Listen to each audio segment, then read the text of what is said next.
সবাইকে আসসালামু আলাইকুম। আজকে আমার নতুন ভিডিওতে সবাইকে স্বাগতম। আজকে ডিপ্লোমা স্টুডেন্টদের জন্য ফিজিক্স 2 এর কিছু ইম্পর্টেন্ট সাজেশন নিয়ে এসেছি। তো প্রথমে শুরু করা যাক প্রথম চ্যাপ্টার থার্মোমিটার দিয়ে।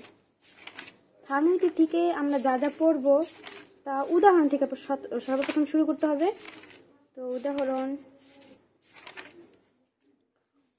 18 -5 ডিগ্রি সেলসিয়াস তাপমাত্রায় 100 গ্রাম বরফের সাথে 25 ডিগ্রি সেলসিয়াস তাপমাত্রার 500 গ্রাম পানি মিশ্রিত করা হলো।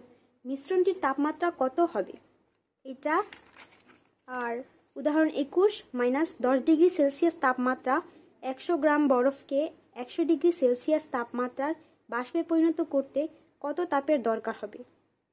আরেকটা পড়লেই হবে উদাহরণ 23 -0 ডিগ্রি সেলসিয়াস তাপমাত্রার 0.02 কেজি বরফকে বাষ্পে পরিণত করতে কত তাপের প্রয়োজন। উদাহরণ থেকে এই তিনটা পড়লে যথেষ্ট। তারপরে অনুশীলনীতে যাওয়া যাক। অনুশীলনী 1 সেন্টিগ্রেডের তাপীয় একক কাকে বলে। থার্মোমিটারের মৌলিক দূরত্ব কাকে বলে। 7 ব্রিটিশ তাপীয় একক কি। 1 ক্যালোরি সমান কত জুল। তাপমাত্রার বিভিন্ন স্কেলের মধ্যে সম্পর্ক। পরম শূন্য তাপমাত্রা বলতে কি বোঝায়। থার্মোমিটারের ঊর্ধ্ব স্থিরাঙ্ক ও নিম্ন স্থিরাঙ্ক কি। পানির তৈধ বিন্দু কত। এটা অনেক ইম্পর্টেন্ট আছে, মাঝে মধ্যেই চলে আসে। তারপর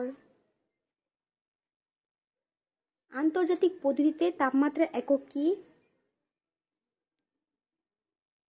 তামার আপেক্ষিক তাপ 400 KG joule inverse 1 KG inverse 1 বলতে কি বোঝায়।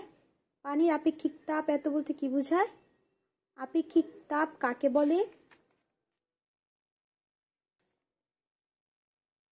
বরফ গলনের সুপ্ত তাপ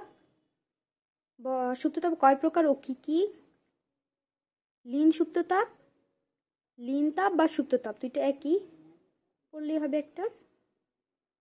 বায়ুমণ্ডলের স্বাভাবিক চাপ ও তাপমাত্রা কত। পানির সম কাকে বলে।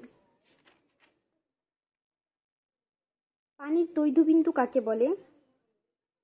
সংক্ষিপ্ত থেকে 1, 3 আর 4। 1 হচ্ছে তাপ ও তাপমাত্রার পার্থক্য কি। 3 থার্মোমিটারে পারদ ব্যবহারের সুবিধাগুলো। 4 একটি পারদ থার্মোমিটারের গঠন বর্ণনা করো।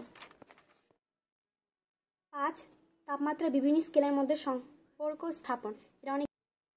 15 আপেক্ষিক তাপের এককগুলো বর্ণনা করো। 17 ক্যালোরিমিতির মূলনীতি বর্ণনা করো। 23 আপেক্ষিক তাপ ও সুপ্ত তাপের মধ্যে পার্থক্য লেখো। এখন রচনামূলকে চলে এসেছি। রচনামূলক 5টা পড়লেই হবে। একটি পারদ থার্মোমিটারের গঠন ও কার্যপ্রণালী বর্ণনা করো। এটা অনেকগুলো বোর্ডে আসছে, এটা আসার অনেক সম্ভাবনা রয়েছে। সবাইকে ধন্যবাদ ভিডিওটা দেখার জন্য। সাবস্ক্রাইব করে পাশে থাকবেন এবং একটা লাইক করে দিবেন অবশ্যই। আর নেক্সট পরে চ্যাপ্টারগুলো আমি এবার দিয়ে দেওয়ার চেষ্টা করব। সবাইকে ধন্যবাদ।